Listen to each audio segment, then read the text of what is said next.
Yes, there is always hope. You just have to have faith, that's all. All right, we're here at WECS, and we have with us David Bingham, who's running for the 2nd District Congressmanship. Sounds good. Sounds good, but they don't know, right? Welcome to the show, David Bingham. Good evening, Mark. Good evening. In the New London area, you are well known. You've been practicing as a gynecologist obstetrician for 20 years, but outside of the area, you are unknown, like in this area. How are the voters in Eastern Connecticut going to be familiar with David Bingham and your platform? Well, there are a couple of ways. One is that while I'm relatively unknown, I've had patients that have come down to our areas. Over the last 20 years, we've delivered in the group that I started 10,000 babies, and that's a lot of moms and dads as well as babies, and some of them have come even down, many from the Willimantic area especially, over the years that we've taken care of. So we do have a number of patients from here.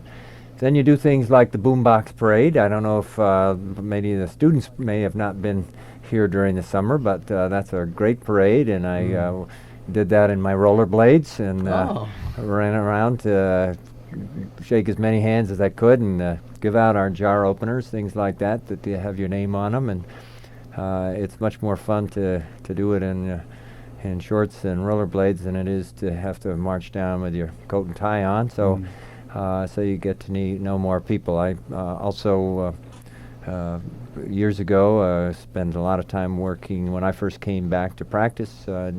Worked regularly in Willimantic at the Planned Parenthood Clinic as their clinic physician there, and had many patients from the Willimantic area and some from Eastern as well who had their regular checkups there at the clinic. So over the years I've known a number of people from this area, but the real way is what you're doing for me tonight. I appreciate the chance to get to get my views across and answer some questions from people in the area. It helps out a little bit, at least. Yeah. What was this? The last Boombox Parade that you were in? Yes. July 4th. That's correct. Oh, I missed this one. It was great fun. It was a beautiful day for it, and they got a huge crowd, and I hadn't done it before, so it was exciting to just hear that music from the tops of all the buildings and everybody making music, and it's a fun way to celebrate the 4th. Yeah, I'm surprised how well it works, even though it's another station that sponsors it. But why exactly did you decide to run for Congress? 2 reasons. The first was that I was concerned that Congress was not doing its job with regard to the federal debt. And what I mean by that is that every single budget in the last 20 years has spent more money than it's taken in. And if you do that over time, you get deeply in debt. You spend more on your credit card than what you pay out each month, and the credit card bill gets bigger and bigger, and the interest rates just take more and more a bite out of it. And it looked like to me that neither the Republicans or the Democrats were willing to make the hard decisions that were going to bring that debt back into line. And as I said, we delivered 10,000 babies. I don't want them to inherit the huge debts from our generation. Our generation has an obligation to pay its own debts, and you young people at school now are going to struggle to get through school, and then we hit you with this huge debt, and you don't even know what's happened, and you won't have many choices. So I really felt that both Republicans and Democrats, we had presidents from both parties that signed on to those budgets, and they are responsible, and I really felt as an independent we could do more than either one alone. So that was the first reason. The second one was polls and my own conversations with lots of people and surveys that we sent out last year, which indicated a huge disillusionment with the political process, and especially with Congress. People talk a lot recently about Clinton's ratings being low at 40%. Congress's ratings, if people asked if you think Congress is doing a good job, only 12% of all the people in the whole United States, according to the recent Associated Press poll, think Congress is doing a good job. Time for a change then, isn't it? Well, it certainly would seem to be. Now, if the change is to the Republicans and they're asked, do you think it should be a Republican change, more than half the people say it doesn't make any difference. Both sides are doing a lousy job. And in eastern Connecticut, we have an unusual situation. We have 41% of all people that vote are registered as unaffiliated voters. They are so against both parties that they wouldn't sign up with any of the parties, whether it's a Connecticut Party or Republicans or Democrats or Concerned Citizens or Libertarian. 41% wouldn't have anything to do with any party. They're so fed up with party politics. Right. And it's not that they are dumb, they just don't want, as one lady said, it just encourages them. The entrenched politics that seems to cause the gridlock. They spend more time down in Washington bashing each other than doing the people's work. A good example was this last few weeks when they were talking about doing something about the health bill, and then their committees stay up all night bashing each other over Whitewater. I would rather they let the lawyers and investigators investigate Whitewater. We're paying a lot of money for them to do it, and let Congress do the work like getting a good health bill out or getting a better crime bill out than we did. And so much of that is just party politics. If the other team comes out with a good idea, it's automatically discarded because it comes from the other party. Right. As an independent, there's an enormous advantage. You can go to each party and take the good ideas and say, we'll support you if you stick with that idea, but we're gonna go with the other side if they have a better idea. And I think that if we had a lot more people that were in that position, that we would make government work better. We definitely need something different right now. Now, being a gynecologist and obstetrician, you should probably have a better insight than the typical politician on issues such as abortion, health care, and women's issues. Where do you stand on these exactly? Well, the health of women has been really my whole profession, and so I have really been very involved. In fact, in terms of my political knowledge and involvement, it's really been in that area. I've been involved in trying to make sure that the best services are provided for people, to make sure that access to health care is there. I was first in practice at a time when abortion was illegal, dealt with all of the tragedy of illegal abortion. No matter what the law is, women seek abortions, and no matter what the law is, the rich have better access than the poor. And when the law is, when it's illegal, unfortunately, the poor get terrible care. The rich can always go somewhere in the world where it's available. And I remember a day when you could go to Japan and have a American trained doctor do your procedure for $15, but you had to pay for the round trip ticket to Tokyo. There's a catch in that. So most poor people are people who, and in fact, it was actually cheaper to do that than to go down. At that time, I was at the University of Michigan Medical Center where I did my training. It was cheaper for a wealthy person to do that than to go to downtown Detroit and get a botched procedure.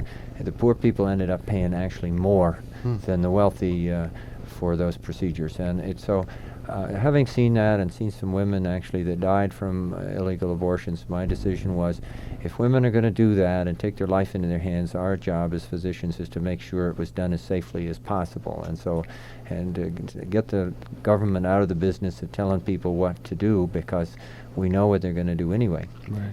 And this was right after the Roe versus... well, Roe v. Wade came right during the time I was in my training, and I did my years during the Vietnam War. I had to serve in the Army, and the actual final decision of Roe v. Wade came just as I was leaving the Army and returning to Connecticut, which is where I grew up. So I didn't have to go to fight to change the law in Connecticut. Because that had already happened because of Roe v. Wade. But very quickly after that, restrictive laws started to occur. And that's why I got involved politically back 20 years ago, because there were many people that wanted to make all kinds of restrictions on people as hard as they could make it happen. Restrict young people.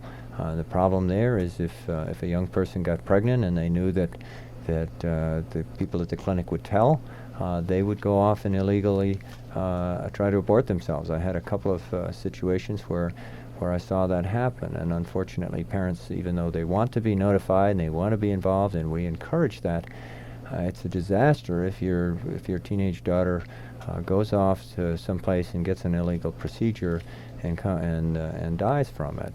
It's the kind of thing that we just couldn't tolerate. So that was something that was very much part of my political involvement, was trying to make this procedure safe. But having said that, because I've been involved with abortion, I probably, more than any other candidate in all of Congress, have a mission to try to decrease the abortion rate, to try to get people to be responsible, to understand their human body and understand the human psyche, so they won't get involved sexually until they're mentally prepared for it and physically prepared for it and emotionally prepared for it. Because I see things every day in my practice which shouldn't happen in today's modern society. If we could just reach people and teach them some discipline, some responsibility, and some knowledge about their bodies. Okay. And on that note, it's 26 minutes after 8 o'clock. We'll return with David Bingham after this public service announcement.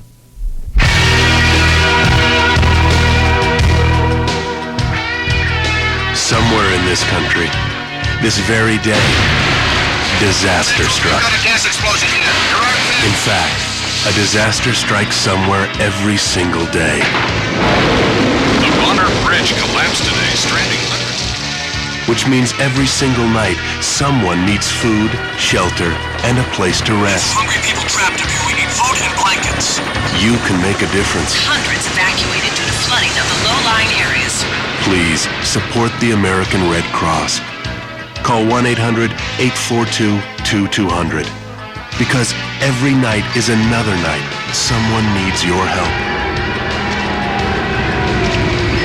Bring him over. Put him down over here. Everything's going to be fine. You're going to be okay. Call 1-800-842-2200. This message brought to you by the American Red Cross and WECS Willimantic. Get your hands behind your back. On the floor, all you on the floor. How many police should we hire? How many farms should we save? How many schools should we fund? How many prisons should we build? What's it going to be? Vote. For registration information in Connecticut, call 1-800-424-9530. A message brought to you by the Ad Council and WECS. Now, before affiliating yourself with the Connecticut Party, you were a registered Republican. Do you think that you would have gone against Ed Munster to challenge Congressman Gejdenson had you not changed positions? Well, in fact, last year when people first asked me to do this, we thought of different ways in which we could have some effect on the political process, and certainly the different choices were to go back as a Republican. I could have taken him on as a Republican and challenged him in the primaries. If we'd gotten 15% at the Republican Convention, we could have gone on and taken him on in the primary, and it would have been an interesting situation. The problem is that most of my volunteers would have quit if I did it as a Republican. They believed in me as an independent. A Connecticut Party has no federal agenda.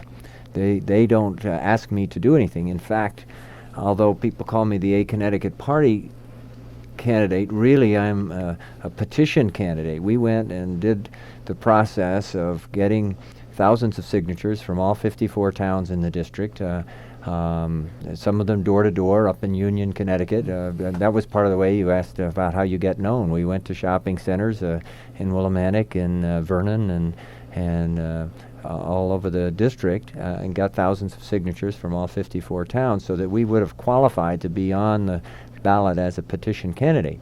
The problem with that is if you're at the bottom line of a very complicated ballot, it's very hard for people to find your name. And so the Connecticut Party convention was coming up, and there was some question as to whether we should run as accept that endorsement.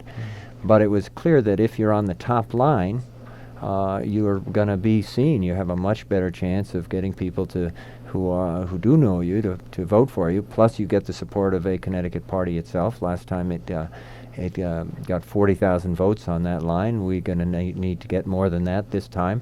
But last time it had Mr. Gejdenson on that line, and I think that people really do want to change.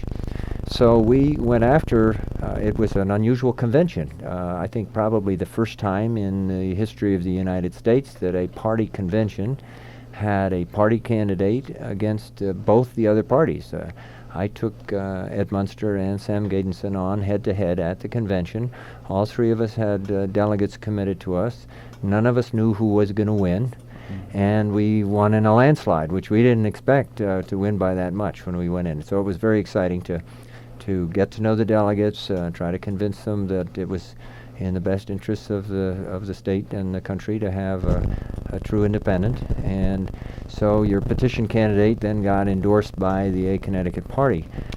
So I'm really an independent candidate. Connecticut Party didn't promise me anything. I don't owe them anything except thanks for letting me have the top line. Yeah. They didn't ask any particular position that they had of me. I took my positions before the delegates, and they felt that reflected their views better than either of the other two candidates. And in fact, I think that that's really what my candidacy is about. Ed Munster's a good guy, and he's a good soldier in the Republican Party. And if you think the Republicans are doing a great job nationally, you should support him. I mean, he is going to do their work. Sam Gejdenson is clearly a good soldier in the Democratic ranks. He, in fact, has gotten himself into a position of power. If you think that Democrats are doing a terrific job in Congress, they've been in charge the last few years. Only 12% of the country thinks they're doing a good job, but if you think so, you should take Sam Gejdenson because he's in a position of power, and he's going to make sure that the Democratic Party line gets done, because that's what the position of power means. If he bucks that power, if he tries to be independent himself, he will very quickly lose that power within the Democratic Party. As an independent, however, I would speak for my only obligation is to the people who voted for me, the people that got me on the ballot. I have no party that I have to kowtow to, no party line to follow. I just have to follow the dictates of conscience and the dictates of the people in the district as to what they want of their congressman. And I've also refused to take any special interest money. Oh. We asked Ed Munster about, why did he take the money from the National Rifle Association? He says, well, if you don't take this money, you can't win. Well, I'm not here to prove him wrong. I think that the people can't be bought, that just spending money on campaigns and on high-powered people from media consultants from Washington, D.C. They had one in his recent ad with a media consultant with a white coat on playing a doctor in the background of his ad. I have just nice day-to-day citizens from eastern Connecticut in our ads, and our ads were produced here, and I'm very proud of them. I hope some people, when they turn the radio off, that they turn on their cable TV, and we'll be on most of the local channels on cable. It's really the only way I can afford TV advertising will be through the cable. Yeah, and it's all done locally, too. That's right. All the money you spend, I like the fact that the money that I spend, the people that have given me the support for this campaign, that all their money will be spent right here in the district on the cable television, which means that all of the money is spent on people who are constituents.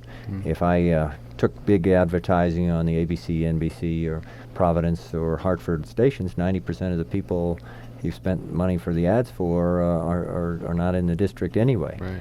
This way it's actually very efficient, and it's nice to feel secure that the money that you're spending is being spent right here in the district for the people that you're going to work for. Now, when you said that you're going to be on the top line, for those who don't know, in the voting booth, you're going to be on the top line. Each line is a different party, so there's because the way it works is that whoever wins the governorship last time, that party has the top line. And since Weicker was elected governor 4 years ago, a Connecticut party has the top line. And because the Roland came in second last time, he's got the next line, and the Democrats have the third line. And then there are things like the Concerned Citizens and Libertarian, if they have in some districts they have a line, and in some districts they don't. But they'll be there. And then as a petition candidate, I would be lost at the bottom somewhere if I had just gone on as a petition candidate. Perot did that, as you know, 2 years ago, and in eastern Connecticut he got 72,000 votes. If I got that many votes, I would win this election. Because not as many people vote in a off-year, non-presidential year. So we know that independents do, even on a petition level way down at the bottom like he was, you can still draw those votes if people know you. But I can't quite make the kind of splash that he did in the media with national attention in every magazine that you read.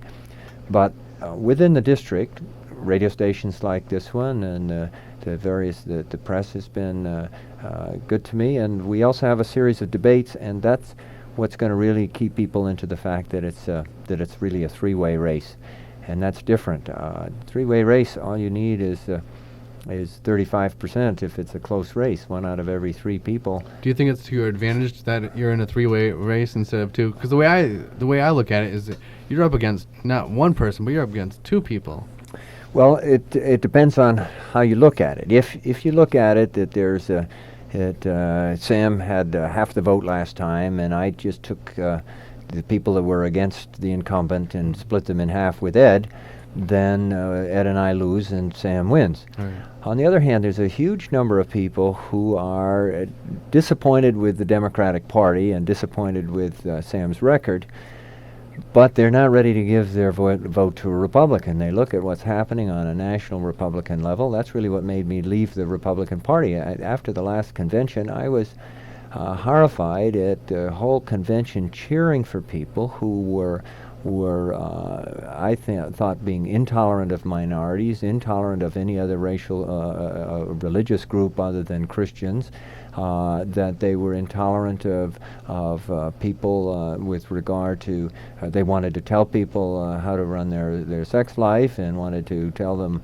try to get involved in whether or not they could make decisions on abortion. Here you've got a federal deficit that's out of control and the whole economy's about to fall apart, and people are arguing about these things that I don't think government should be involved with. And I was just horrified that was happening to the Republican Party. So even the many Democrats who were upset with their party in many ways and with their candidate, many of them are not ready to give it over to the Republicans. And although, as I said, Ed is a good guy, he is being funded fully by the Republican side and mostly by the Republican National Committee that sees this as a close race, and he will be obligated to them. I won't have any such obligation. And I think that because of that, my real core of support will come from women's groups and environmental groups. I haven't mentioned the environment, but really besides the women's issues, that's the other thing that I've been involved with my whole life. I'm an avid ornithologist, love bird watching, and that gets you outside. I love the hiking, love the woods, and clean water, clean air, protection of the Endangered Species Act. A lot of people aren't ready to give that over to a Republican. Right. From what I hear, you're pretty well known. I mean, you can tell a bird what type of bird it is just from hearing it.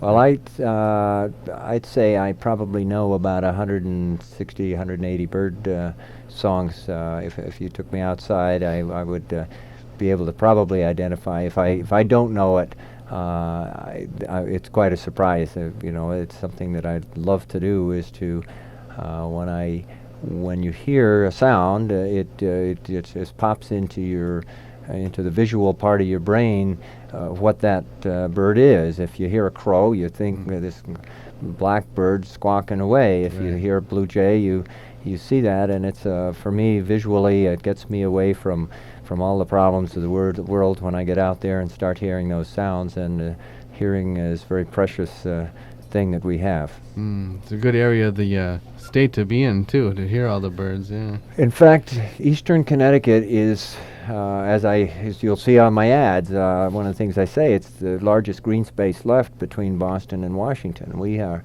lucky to get very clean air. We have a little slice of Canadian air that seems to come down through eastern Connecticut to where the air flows, so we have very pure air compared to other parts of the state, and we have large green spaces left. There's a real threat of a jet port taking up a huge chunk of Sterling and Griswold that's been talked about. If the Republicans get in, there'll be a big pressure to proceed with that, and that was something that really concerns me greatly. And although Sam has been known to vote well on most environmental issues in Congress, I'm concerned that environmental issues locally, like the Lisbon trash-to-energy plant right near us, is a totally unnecessary plant that's going to pollute the air. He's done nothing about alternative transportation like the light rail. All of our towns in eastern Connecticut used to be connected by trolley, and those trolley beds are still there. And everybody's talking about expanding more and more superhighways. A trail bed, if it was reestablished with light rail, can carry the equivalent of a 4-lane traffic superhighway in terms of how many passengers. And we should be able to commute between here and Hartford and New London and Norwich and Westerly and Providence by these light rails. All of those rail beds are still there. And nobody is thinking about 15, 20 years down the road when we have twice as many people. They just keep patching up and making bigger roads. And we are trapped in this cycle of congested traffic. The more roads we built, the more it gets congested somewhere else, so we just do more. And I'm disappointed that Sam hasn't done more in that area to really make Connecticut stay green. We could use we have a lot of jobs we could provide in ecotourism and recreation without spoiling our environment. And that, to me, is one of the most important areas we can get jobs in the coming years. So would you be in favor of a light rail system as opposed to expanding Route 6?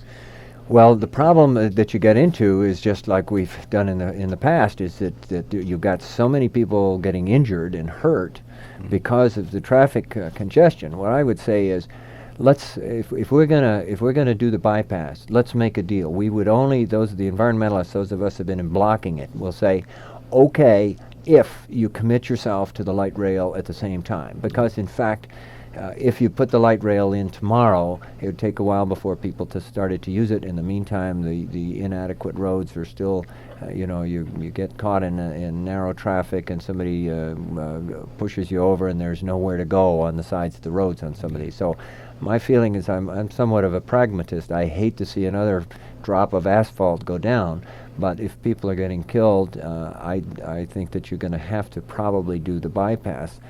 But I would only do it in conjunction with a plan to get the light rail in for our future. We've never committed ourselves to the next step. If all you do is the Route 6 bypass, whichever route you take, and you don't do the rails, by the time it's completed, you're going to need another highway. Right. And I think we really ought to get going. And there is actually federal funding available for that. The other thing I'm not ready to do is to give this election over to the Republicans, because so much, for instance, especially environmental issues like this, the Republicans want to slash that all completely. We can and we should do what the government is responsible for and still stay in our budget. I don't know if you're familiar with the Concord Coalition plan, but the Concord Coalition is a group of people, Senator Tsongas and Senator Rudman, one a Republican and one a Democrat, both retired from the Senate, and have formed this coalition to get a plan to get our deficit down, to pay our bills and have your generation have the flexibility that we've had to put things into programs in that we think is what we want for our generation. And if we get our deficit down under that plan, we still would have funds for a lot of things that we could do in this generation, like the light rail.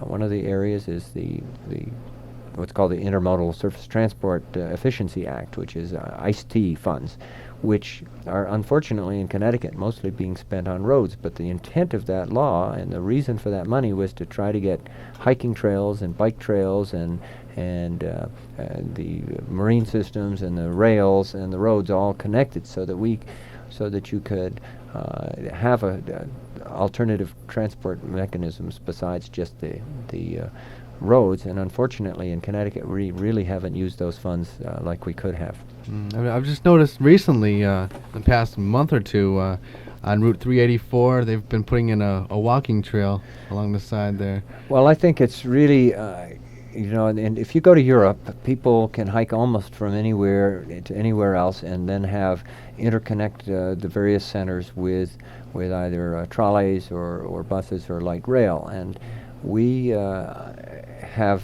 just had this tendency to say, well, people are married to the car and they're not going to leave the car, and that's it. Well, I think that those days, that way of thinking has got to be changed if we're going to save eastern Connecticut from just being paved over, especially down closer to where I live, where the casino is, because that has just attracted huge amounts of traffic, 30 to 40,000 cars a day.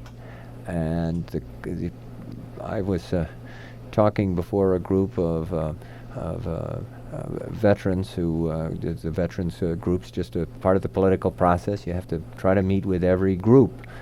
These older people had fought for their country, had lived their lives out, come back to their homes to live, and they don't even recognize their neighborhood anymore, and they're all thinking of moving out just because it just is getting polluted with smog. They can't back out of their driveway without worrying that they're going to be hit by traffic because everybody's hurrying back and forth to the casino. And the system is set up so that the Indians could actually continue to buy and annex land and could just be like a monster gobbling up the neighborhood. I think nobody expected that it would be as rapidly growing as it is, and they feel very threatened by it. And it seems like it's a domino effect happening right now. If you were to get into Congress, would there be any legislation you would want to take to maybe set up some rules and laws for all these casinos that are being built on Indian reservations? Because it's like, when I was a kid, when we thought of Indians, we thought of these people who lived off the land and respected the land and kept to themselves. And now the kids of today are probably going to grow up and think of Indians. They're going to think of casinos and gambling and all that.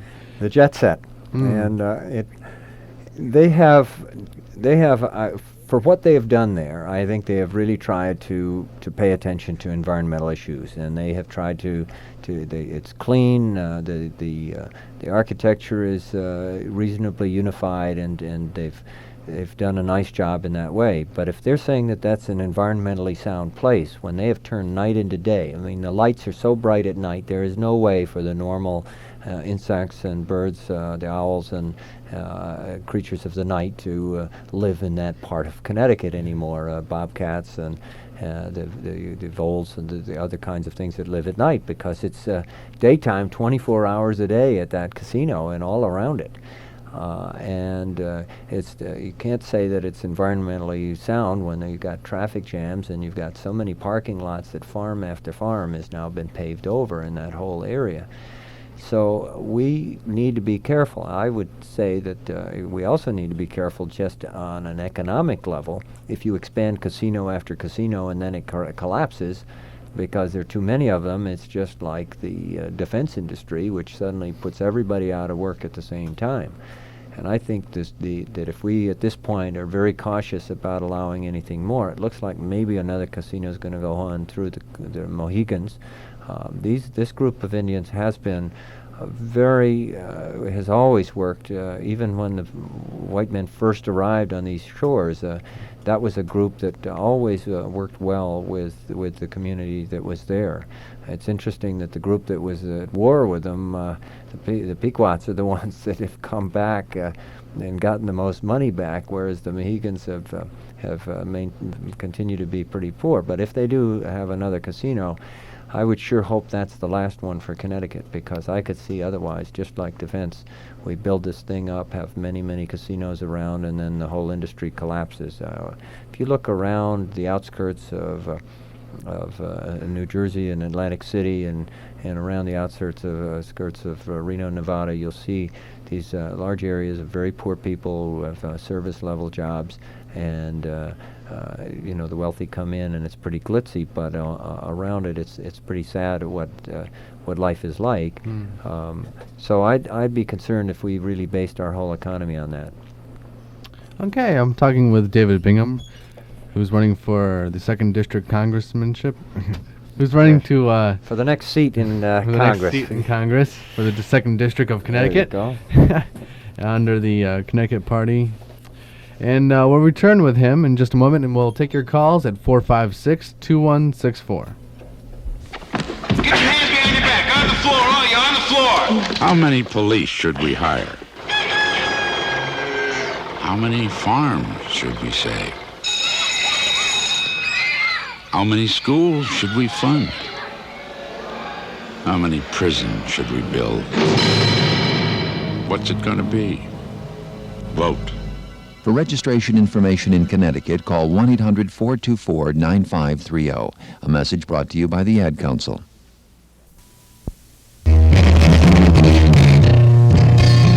This is Michael Stipe in REM.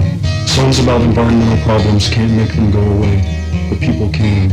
There's a new volunteer program called Cool It. It's making college campuses the starting point for improving the global environment. To learn how to get involved, write Cool It, National Wildlife Federation, Washington, D.C. 20036. You, my friend, can make a difference.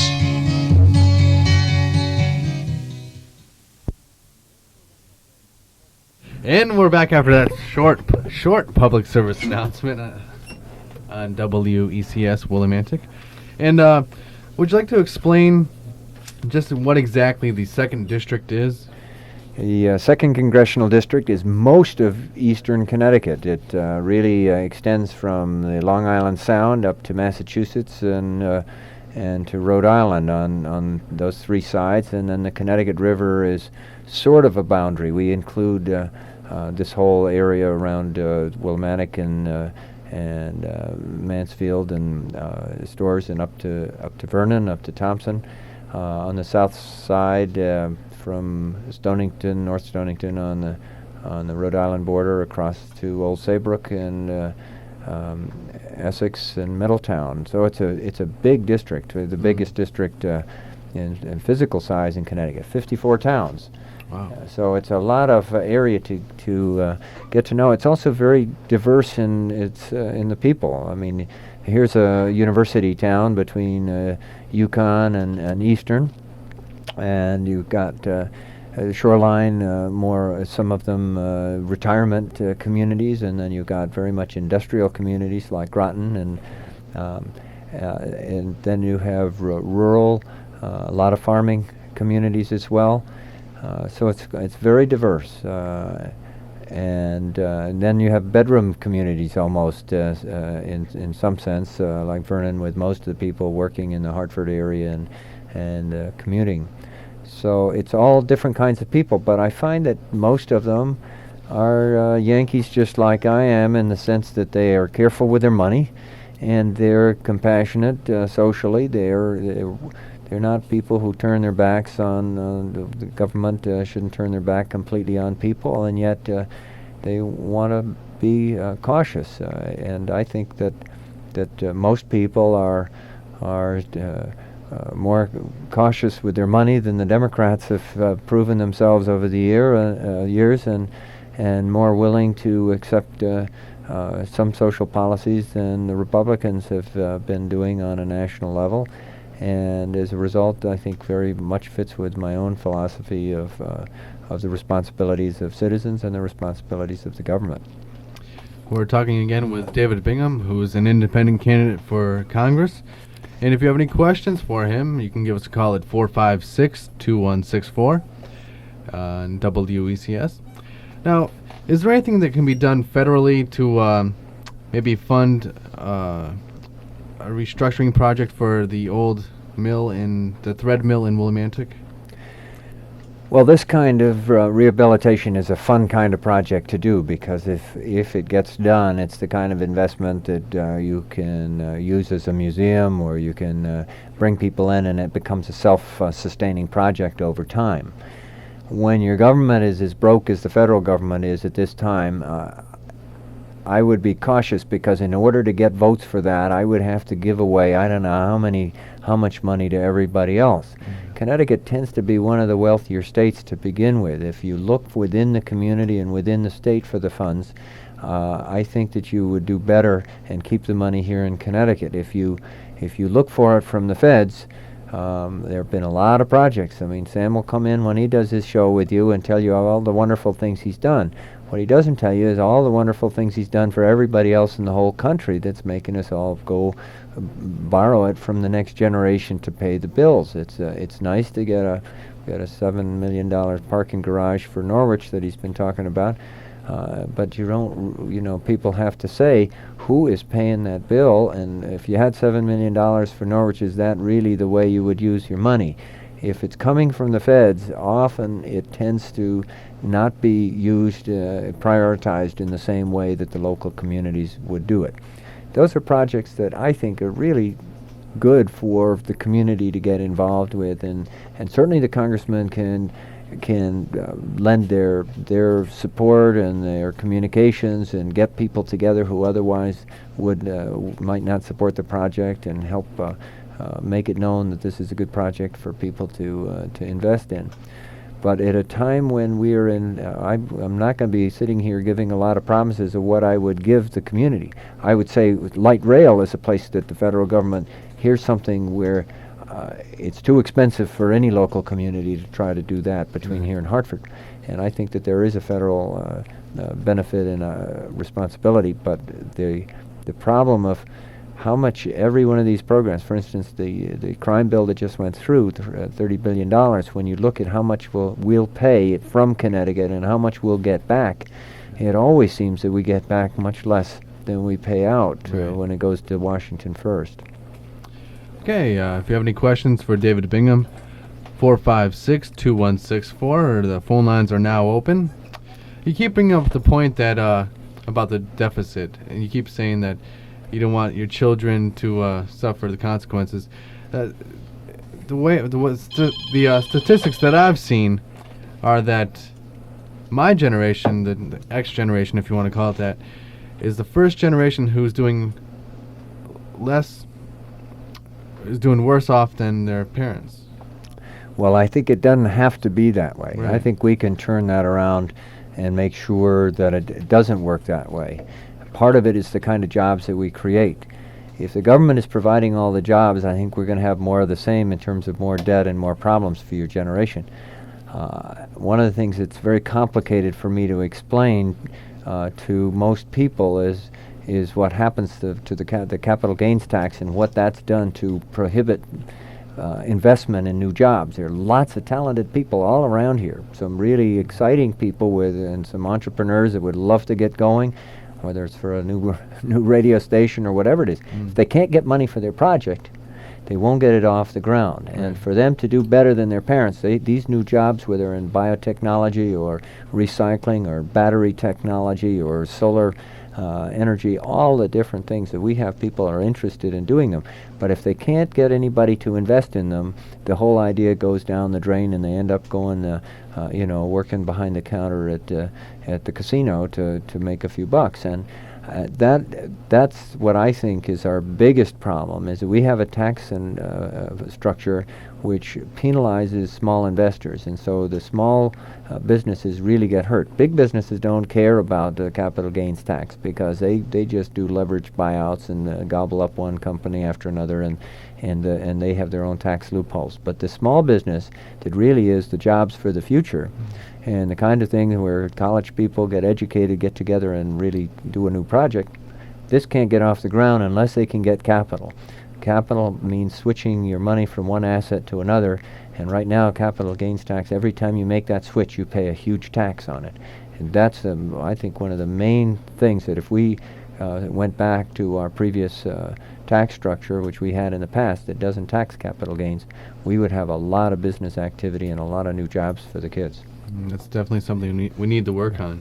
Okay, we have a caller on the line. Hello. We had a caller on the line. If you have a question for David Bingham, please call back at 456-2164, and we'll put you on right away. Now, are there any committees or subcommittees that you feel that you would be able to be an asset to if you are on Congress? Well, I still have to explore all the different possibilities and where I could help the best. I happen to be from closer to the shore, so that one of the main things that Connecticut has is this wonderful shoreline and the Long Island Sound, and the care of the water of the Sound and the rivers and estuaries that feed into the Sound are under the committee, which is the Marine and Fisheries. And we have a lot of fisheries also in Groton and Stonington especially. And we have another big project which is just getting going, which I think is going to require some federal support and would be, I think, a very big important thing for the future, and that is the deep water port in New London. If we had a deep water port in New London, we could bring the large freight ships into that port, transship from one ship to another, and the smaller ships can then go to all the other ports around Connecticut and New England. And so they could come from all over the world to this port. And what would they bring? They would. You've got New York and Boston that have huge refuse piles, which are plastics and paper and lumber, and we could have recycling industries. The plastics recycling is just getting going, something I've had a special interest in, and with paper recycling. And you could have all these industries along the coastline. Now up here in the Willimantic Stores area is a little further away from that thing, but that would be a major economic engine I see 15, 20 years down the road. Again, I tend to think into the next generation, whereas most Congress people, all they think is about the next 2 years. Next election. I think if everybody had term limits and didn't have to think about it,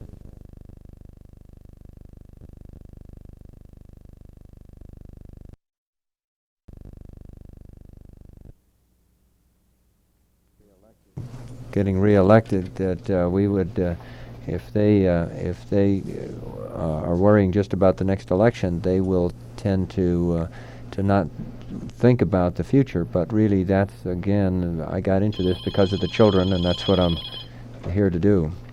Okay, we'll take a call right now. Hello, WECS, you're on the air. I just got a quick question for Dr. Dave. Certainly. Being in the OBGYN business, what's his stand on abortion? Thank you. Well, we did get to talk about that a little while ago. I feel very strongly that it's not something for the federal government to be trying to regulate, except in the matter of perhaps safety. All three of the candidates in this race are pro-choice. Since I have been involved with women my whole life and want to be able to protect their futures, I have a direct interest in making sure that abortion is needed as little as possible. I would probably be the strongest advocate there for decreasing the abortion rates by making sure that people have the education and the knowledge and the facilities and access to facilities so that unwanted pregnancies occur far less. Other developed nations of the world, Canada, England, Scandinavia, have much lower abortion rates than we do, even though abortion is legal there. And they have much lower rates because they are much more open as a society for teaching their kids and teaching them discipline and responsibility, along with just the basic facts of life. And that's something that I would want to be very much a part of so that we can lower our abortion rates. The time is 2 minutes past 9 o'clock. You're listening to WECS. Again, the number is 456-2164 if you have a question for David Bingham. Now, we touched on this a little bit earlier on health care. It seems to me that President Clinton is biting off more than he can chew. He's trying to please too many people at once. What would your perspective be, seeing that you're in the medical field? Well, it's all affected by the deficit. And if you have something like the Clinton Health Plan and you go to the Congressional Budget Office and you say, how much is it going to cost? And they say, oh, well, I don't know. And you know it's going to cost a lot, and you're worried that the next generation is already in serious trouble, I would have serious difficulty in just accepting that plan.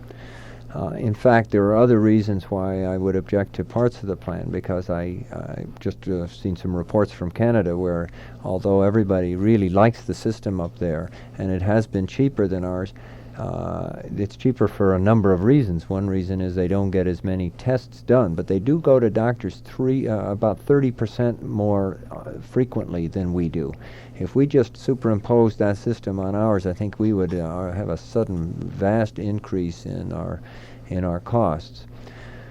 What I would like to do is just take the most serious problem first and you attack that, and then you just gradually make your system better and better. And then you would also ask the states and say, the federal government is broke. We're not going to be able to just hand out money to you. Take it state by state and see if what you can do on a local level. I think the Weicker administration in Connecticut has taken just that this step. And Eunice Gork, I've talked with her about it. She says, I don't expect a broke federal government to give us anything. We've got to go and do something on a state level to try to fill in the cracks for people that are injured by our current system by falling through the cracks. Who is hurt the most? In my own practice, what I see is the working poor. These are people, especially just out of college. You get a job where if you don't have medical benefits as part of that job, the amount that it's going to cost you, $5,000-$6,000, sometimes more, is sometimes totally breaks your budget. You can't afford to do that. What I would do is take the working poor, and I would expand Medicaid so that it included people that were making up to $15,000, $20,000, so that you could actually work at a lower level paying job. This would not be the best insurance in the world in the sense that you have a lot of choice of doctors. You'd have to go to the University Health Clinic or city health clinics in order to receive your care. But at least you know that you're covered, that if something terrible happens, anybody on that's on Medicaid right now is on the welfare type of medical system. If they get cancer, they get the full treatment that anybody else, no matter how rich, would get. They go to the top hospitals. If I can refer my patients for care. So that's a group that I would make sure is covered, and I would pay for that with a cigarette tax. People don't like being taxed more, but here's something that we pay dearly for, which is every time people smoke, they are more likely to get sick, and all the rest of us help pay the bills. And so I think they should help us pay the bills, and if they're going to insist on smoking. So I'd expand Medicaid to the near poor and pay for that with a cigarette tax, but not try to expand it to the whole population. Okay, and we have another caller on the line. WECS, you're on the air. Hello? Good evening. Good evening. Hi, I've got two questions, and I'll hang up after I ask them. Listen for your answers. Number one, are you in favor of term limits for congressmen? And number two, of the money that you've raised to run your campaign, how much of that money has come from southeastern Connecticut, and how much of it has come from beyond the southeastern Connecticut? Okay, thank you. Thank you. Bye-bye. The first thing about term limits, I'm going to start by limiting Sam's term, and I'm going to follow that up by pledging that 3 terms is enough. 3 two-year terms, I think, is plenty for a congressman to have go through the learning curve in the first term, go through some growth in leadership, and then be in a leadership position in the third term. I think if you're such a great person and you really should be there, I don't think it'll hurt to come home for a couple of years, live among the people, see what their problems are. I think you'd go back a much better congressman if you then got reelected 2 years after that, because you could always go back and reserve limited terms. The other thing is that when you leave Congress after your 6 years, you can bring all your knowledge and help the next congressman and help protect the bureaucracy and bring what you've learned in Washington back to help to educate the public from what's going on nationally. It didn't hurt the country when when term limits for the presidency was changed. We've had a succession of presidents since then, and nobody feels that the 8 years is too much. I think 6 years or 6 to 8 years for a congressman would be plenty, and 2 terms also for Senate. So that first one I feel very strongly about. I didn't used to, but what happens when they get entrenched in power is all the junior people that are in Congress have to take those entrenched power people and do what they say, and all it takes is one bad apple there to spoil the rest. We see so many things, bad things that are happening in Congress, and the junior congressmen, no matter how pure when they arrive, learn very quickly to turn their other way and not to look and not to see all the bad things. And I think that's the term limits is a good way to limit that power and to return the power to the people. With regard to funding, I have to confess that I have not gone through my own figures as to how much came from the district and how much from the outside. I did my college. I had many college friends around that are now scattered all over the nation. It was one of the first groups I turned to for help in terms of running a campaign. I've had a family that's scattered all over the country, and they've been very generous. But I can certainly say that most of my money has come from either my own pocket or friends and colleagues within southeastern Connecticut. No special interest groups at all. Sam Gejdenson, by the way, last time had 93% of his funds came from out of state. Munster's last time came from mostly in-state, but this time is coming mostly from the Republican National Committee. So that I could say that I have no special interest money. It's just people that have been very generous that knew me personally that from out of state. Otherwise, all the money from within the state, and every cent from individuals rather than any organization. American Medical Association, I told them I wasn't interested, even though they wanted to know whether I wanted their money. Since I didn't want their money, they didn't want to endorse me. That's something unusual you don't see every day now. People turning down money. Okay, we have another caller on the line. WECS, hello, you're on the air. Hi. Hi. I'm new to this area, and I'm a student at Storrs this year. Yeah, and I commute from Willimantic to Storrs every day by bicycle. Good now, for you. If you know 195, you know that's a difficult thing to do because 195 is very narrow. Yeah. Now, the putative senator has talked about improving air quality and alternative transportation in this area. Is he going to be in a position to affect things like the difficulty of commuting by bicycle from Willimantic to Storrs? Well, I think that part of what I mentioned a little while ago, the ICE-T funds, the Intermodal Surface Transport Efficiency Act, it's a long acronym. ICE-T is a nice way of saying it. And part of that really was for bikeways. And something called Rails for trails. There's this network of trails that used to be trolley tracks throughout all through New England, but especially all through Connecticut.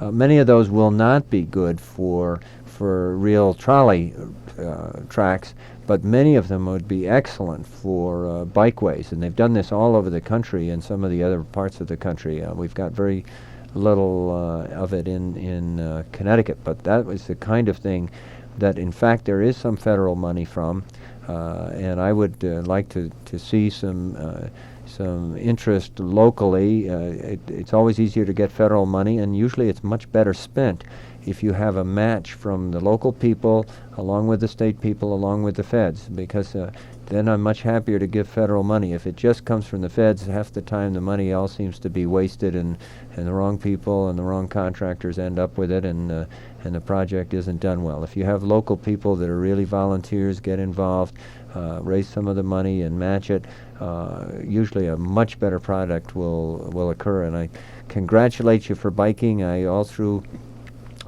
live too far away from work in Norwich, and being in obstetrics, it's not good for me to take an hour and a half to get to somebody who's in labor. So I've had I've felt badly about the fact that I have to commute by car.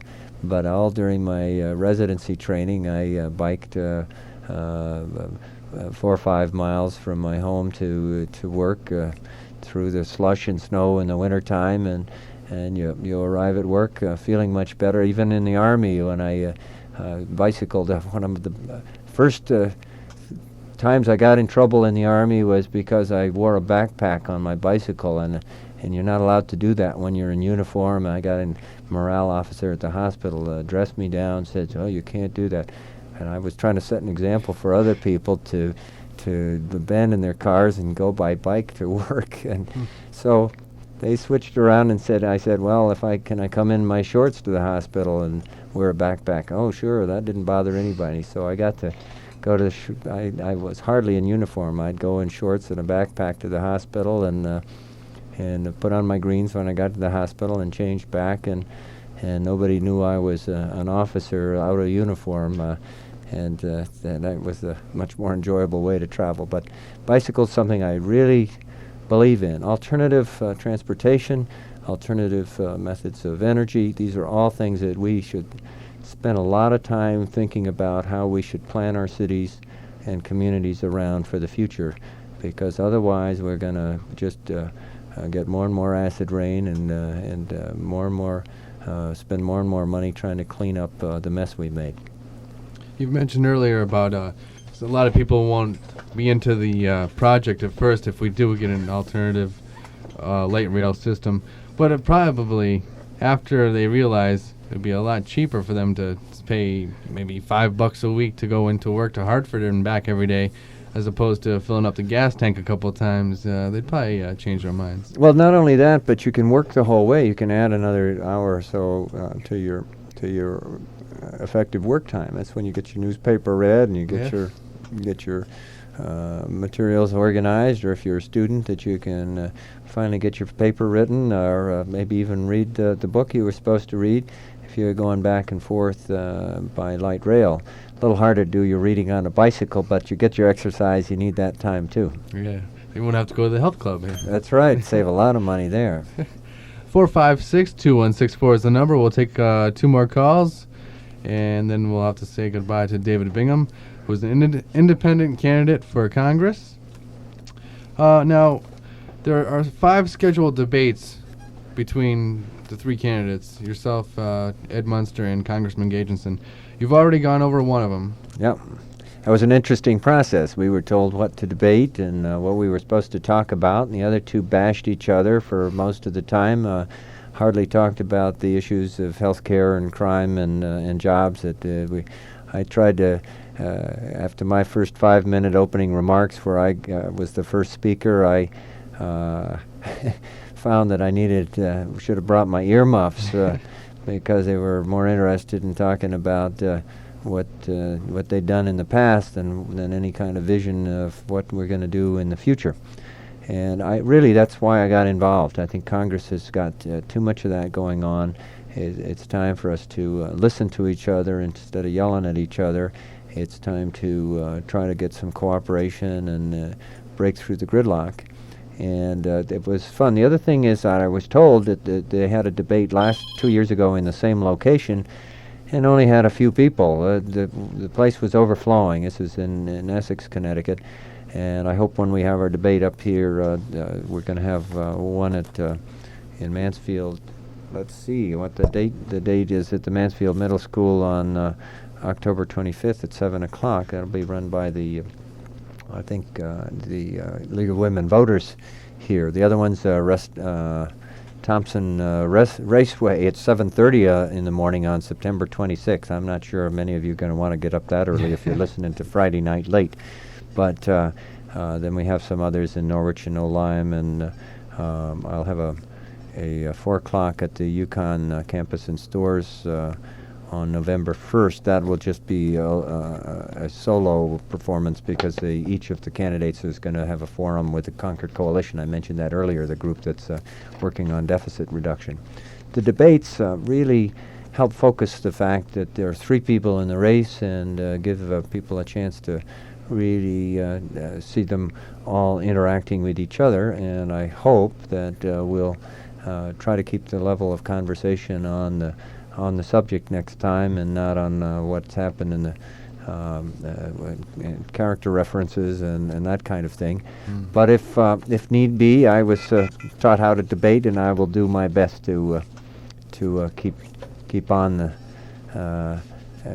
program. If that's the way they want to do it, I can yap along with them. But I think that's a waste of time. Okay, we'll take one more call here. WECS Willimantic. Hello, you're on the air. Are you going to try to do anything about violence or drugs in the schools? Very good question. Very good question. One of the things that I think both of those are very closely related, that the drug problem and the use of drugs is unfortunately closely related to the violence side. And one of the things that is very difficult, I'm going to Congress, and for the Congress, the federal government going to do something about it. A lot of that has got to be done really at the local level, but just education about drugs is extremely important. The other thing is this whole business of throwing what I consider sick people and confused people into jail is a mistake. We really need treatment centers. We need to be able to get kids into treatment right away, take the money for it. I wouldn't legalize drugs, but what I would do is to medicalize it, make sure that whatever drugs they obtain, they get through a treatment center where they can get education, where they can get treatment, where if they're pregnant we can find out about it and they don't take cocaine through the pregnancy. There are a lot of things that really should be done because we're losing the drug war badly, and that's because we're approaching it entirely wrong as far as I'm concerned. Okay, but thank you for the question. Yeah, it was a very good question. 456-2164, one more call. Hello, WECS, you're on the air. Hi, here's a hard question for you. You've told us what you're going to vote for. What are you going to vote against? Thank you very much. First thing I'll vote against is any raise for the congressman.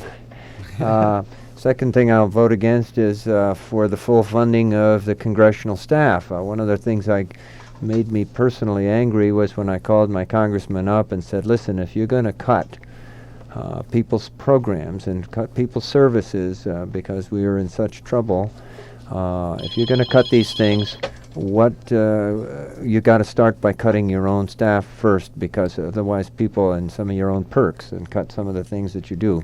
So I will vote against those perks and against raises and against staff until we have proven that we really can bring government size down, and then we can cut the other programs down after that. Okay, we're going to take one last call. Unfortunately, we don't have much more time. Hello.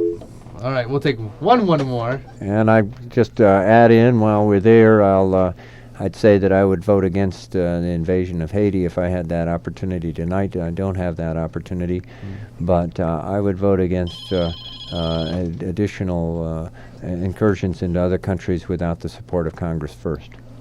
Okay, hello, you're the final caller tonight. Hello, WCS, you're on the air. Are you talking to me? Yeah, I'm talking to you. Okay, beautiful. Your last call. Mr. Bingham. Yes. The city of Hartford, they're thinking about privatizing their public schools. Are you in favor of privatizing public schools like the city of Hartford, or if not, are you in favor of school choice, the voucher system that politicians talk about? Could you please talk a little bit about that, please? Those are both quite different from each other. The system by which you privatize certain parts of what you have in the schools, I think, is an experiment that deserves a try. It's a little scary when you do it to a system as big as the Hartford school system. I would like to, I would prefer it if I saw it in some smaller school systems or as parts of systems. We've already privatized a lot of the transportation, for instance, for a lot of schools, and I think saved a lot of towns a lot of money that way. Some people privatized their school lunch programs or other things like that. I could see privatizing certain courses. You could call in experts in teaching language, and you could have 16 different languages taught in your school for the same price that you have one language now with one language teacher. So there are a lot of ways in which you could privatize that I think are deserving of experiments.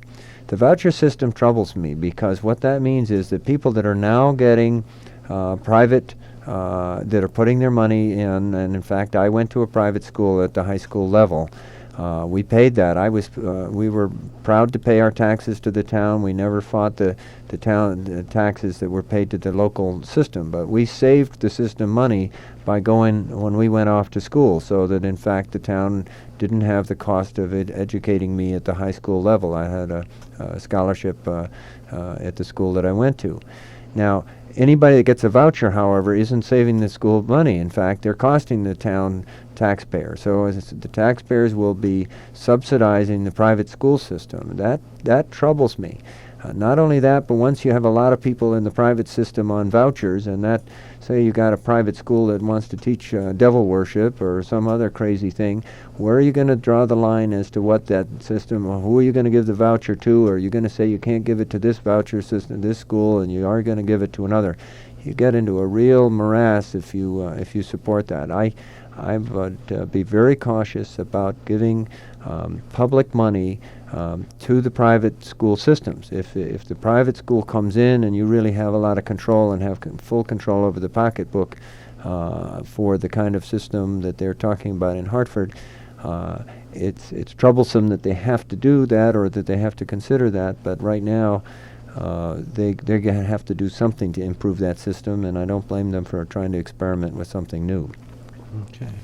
I want to get back to the debates real quick. Now, are those debates going to be televised or on radio, or how can people listen to them besides just going there? Well, one thing they could do, for instance, the first debate that we had in Essex, it's on tape. It's not the absolute best tape that ever was, but you can go to your private access public television station and you can borrow a camera from them. If you sign it out, you can take pictures of the debate, and you can go back to that public access station and put it on. It'll be put on in the Essex area in the near future. I don't know exactly what the date is down there, but people up here won't be able to see it anyway.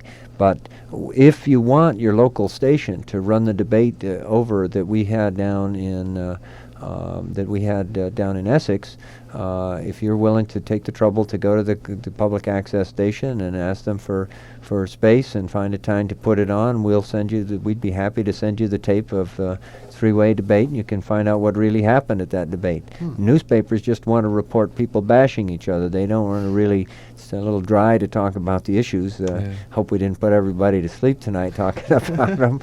But the debate is available. If you want to call my congressional office, and we would be happy to get you a tape if you would get it, if you're going to use it for that kind of purpose. It's 859-2800.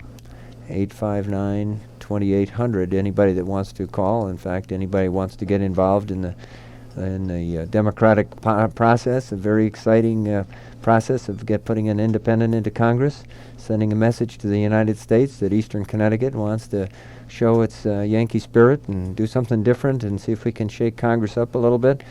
We'd love to have any volunteers. We'd love to have anybody that wants to participate. We need lots of people that are willing to put some of our message door to door, or willing to do some phone polls and find out where we stand and how people feel. Again, the number, if you don't mind me saying it, 859-2800. It's in my congressional offices in Salem, so it's a little bit of a long distance call, but not that far. You'd have to put 1-859-2800. Actually, it's 1203 now. Yes, they probably make us add extra numbers, but we'd be delighted to have. There are some people here in the Mansfield area that you could hook up with. I don't want to use their personal names over the air without their permission, but if you did call, we could hook you up with them, a place that you can get materials and get involved in the campaign, because it's a fun process. One of the nice things about being independent and not knowing anybody, anything. Nobody's been mad at us. Nobody's twisted any arms. Nobody's saying we got to do it their way.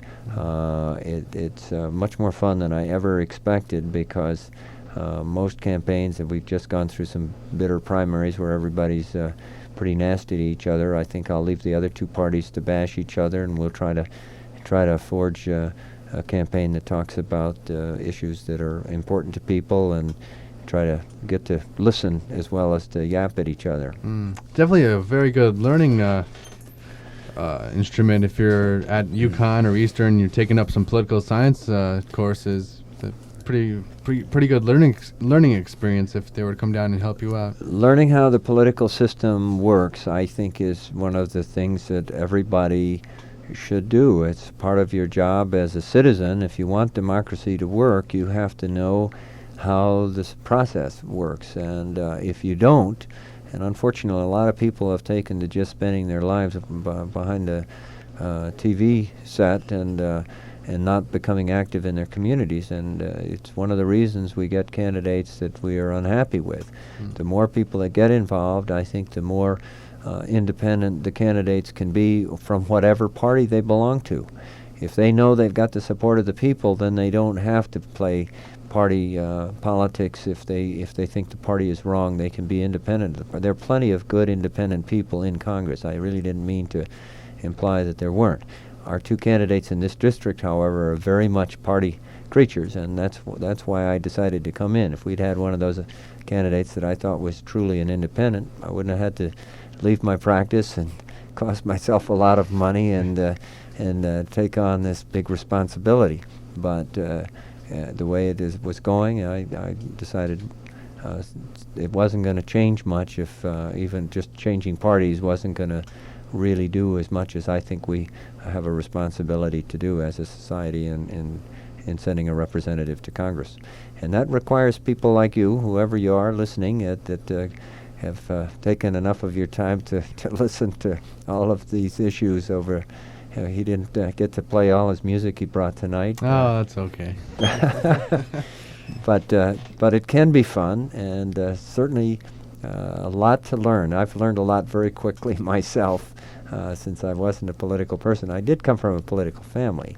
My grandfather was a United States Senator, and I have an uncle that was a congressman. One was a Democrat and one was a Republican, so I really don't have it in for either of those parties. I just think that at this time in history, neither of them is doing what they should be.